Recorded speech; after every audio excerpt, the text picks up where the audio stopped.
This shit's got to go. Hey, guess what country is getting itself out of a financial hole by some rather draconian measures? Well, Greece? No, not even close. Yeah.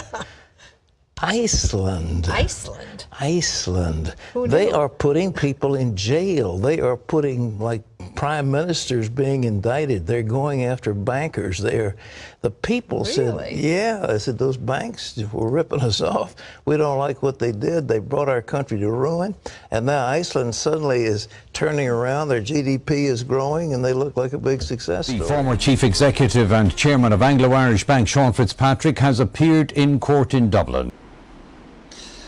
Well, John, Sean Fitzpatrick arrived at the courts complex here behind us just after 9 o'clock this morning.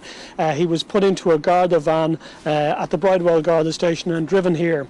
He had been arrested at 5:37 a.m. at Dublin Airport. He had flown back in from the United States in the early hours of the morning, and he met officers from the Garda Bureau of Fraud Investigation and officers working for the Director of Corporate Enforcement by arrangement. There was an appointment made and they met at Dublin Airport. A 31-year-old man was arrested in London earlier today. A guy you could say had a bit of a gambling problem.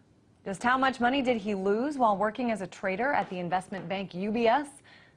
Just $2 billion. Treasury Secretary Timothy Geithner potentially facing criminal charges. Geithner was the president of the New York Federal Reserve Bank in the fall of 2008 when the Federal Reserve and the Treasury and the White House and the Congress decided to bail out AIG. Right. In the process of that bailing out of AIG, many documents were exchanged. If you went to the bank to borrow money, you'd have to fill out documents. One of the documents AIG filled out said, we owe X dollars to Goldman Sachs and we plan on paying them 100 cents on the dollar.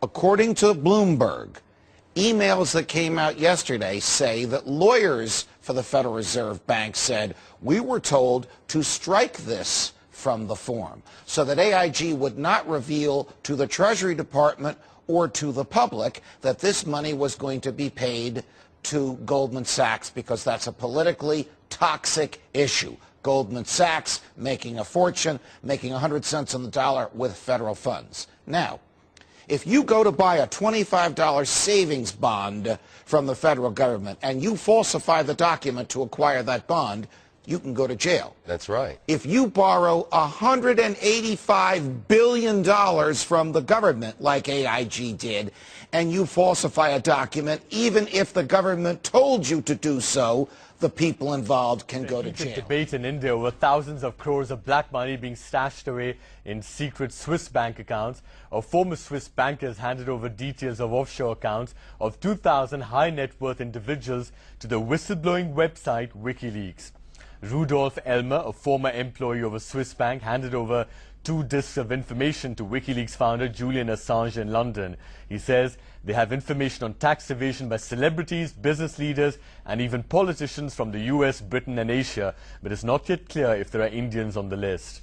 Elmer says that after years of watching the money laundering trade, he wanted to do something about it. He will appear before a Zurich court on Wednesday, charged with violating strict Swiss banking secrecy laws.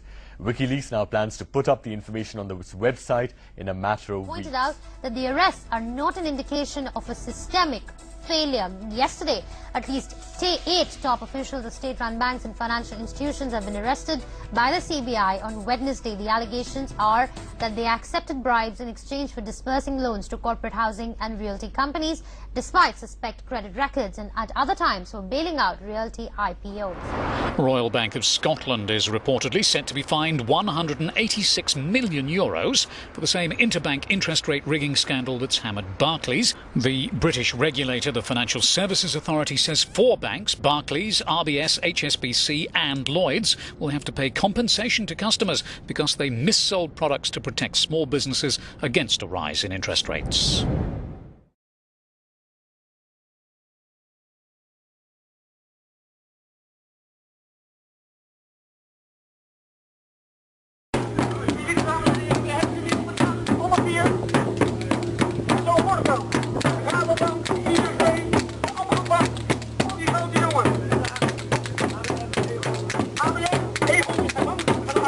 One of the most influential men in the world, but no amount of money can buy his freedom. 62-year-old IMF head Dominique Strauss-Kahn spent the night in a jail cell in an East Harlem police station. It was a far cry from his $3,000 a night luxury hotel suite at the Sofitel in Times Square. That's where cops say he sexually assaulted a 32-year-old maid, chasing her around the suite naked, trying to rip off her underwear, then forcing her to perform a sex act. It's almost like they're not human, isn't it? You look at them and you think, these people don't live in the same world as us. Do you remember that before the crisis happened, what they were doing was decimating the high street banks, laying off all their staff, putting us all on computers when they clearly hadn't developed the technology for those computers. They told us that they were doing that to make things better for us. They didn't. They made things worse for us. And it was simply in order to collect up an enormous amount of money that they could invest in the casino of international banking. And they blew it because they didn't understand it. And then they come back to us and say, oh, can you bail us out now for hundreds of millions of pounds? We give them the flipping money and they don't lend it to us even though they've promised to do so. They have the gall to increase their wages by 12%, to give themselves bonuses and say we've got to do this because if we don't, we'll leave the country. And all the time, actually, in the background, they're committing acts which in any other business I think would be seen as criminal. I have no respect for British bankers and the British banking system at all. They've dragged us into that situation. It's about time they started getting us out of it. Another posh New York City hotel, another hotel maid saying she was sexually assaulted by another foreign banker. Entering into the synchronized global pullback or recession, and in some cases a depression, then these items are coming to the surface. For example, the 20 to 30 trillion of wealth that's held offshore. And most of that wealth, of course, goes through Britain, goes through the UK, because Britain has the least regulated financial markets in the world. That's why MF Global was in Britain. Lehman Brothers went through Britain. Bernie Madoff went through Britain. The latest Peregrine scandal went through Britain. JP Morgan's $2 to $9 billion loss on their balance sheet happened in London. So London is really the headquarters for global banking fraud. And even though the economy is contracting in Britain, I notice that the banking sector is still making huge profits. The Barclays chief operating officer that was caught committing fraud just got a golden parachute of £8 million. So as I've said, until you get rid of the financial terrorists, then you're going to continue to get, you're going to have these weapons of mass financial destruction blow up in your face. In 2006 and 2007, you were paid about £20 million a year. Now that's 1,000 times more than the average Barclays teller gets paid. Can you be worth 1,000 times more than anybody at Barclays? First of all, most of it wasn't bonus. Most of it was deferred and in equity. And I think, it's appropriate for someone senior as myself to get a blend of short-term and long-term, to get a large portion deferred, and that I'm tied as closely to the shareholders as possible, which was the case. I think market-based compensation is something that is important, and incentives are important. So you think 1,000 times more than the average Barclays teller is appropriate? I don't know where you got your calculations, but I don't. Well, 20 million, 20,000, one is 1,000 times the other. Well, I do the best I can to deliver. Britain's Royal Bank of Scotland is again the target of public outrage, with fresh protests at its branches after the lender awarded over €900 million in bonuses to some of its staff for last year. The bonuses were paid despite the bank posting a fourth quarter loss of €2 billion because RBS is 82% owned by the British government after being rescued with a bailout of over €53 billion of taxpayers' money. I want to assure you, David, that behavior was reprehensible. It was wrong. I'm sorry. I'm disappointed. And I'm also angry. There is absolutely no excuse for the behavior that was exhibited in those activities. We are all in this together. We changed the Conservative Party to be ready for this moment, so that when the moment came, people would see us fit to govern. People would trust us with public services. People would join us to fix the broken society. and people would turn to us to lead the economy out of crisis. There's some real deeper problems going on in this. I'm just a bystander. I don't know anything at all, except I have a Barclays account, right?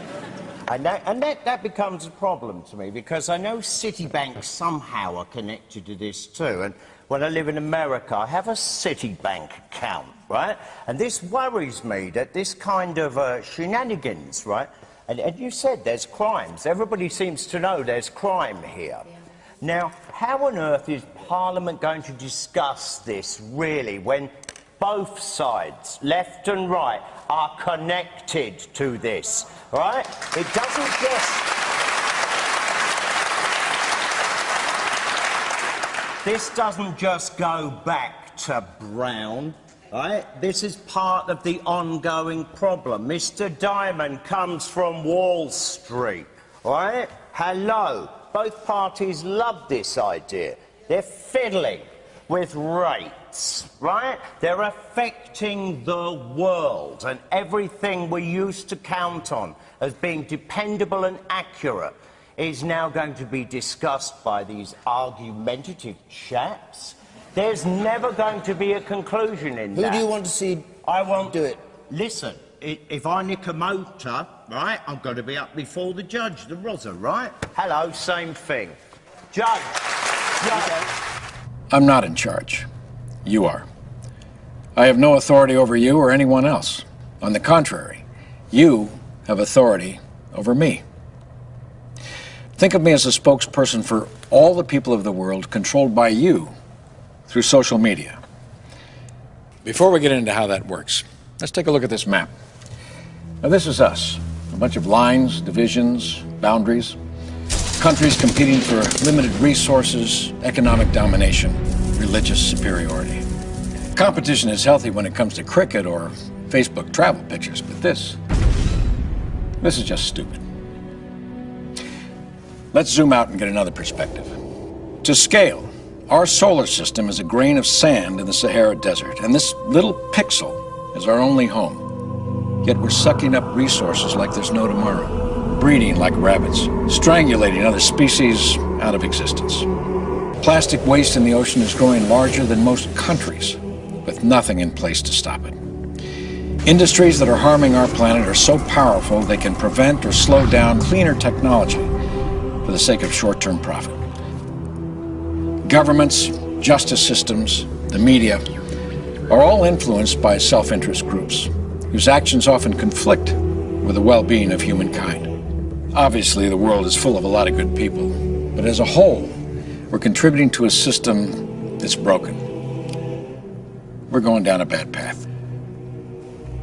So, how do we fix it?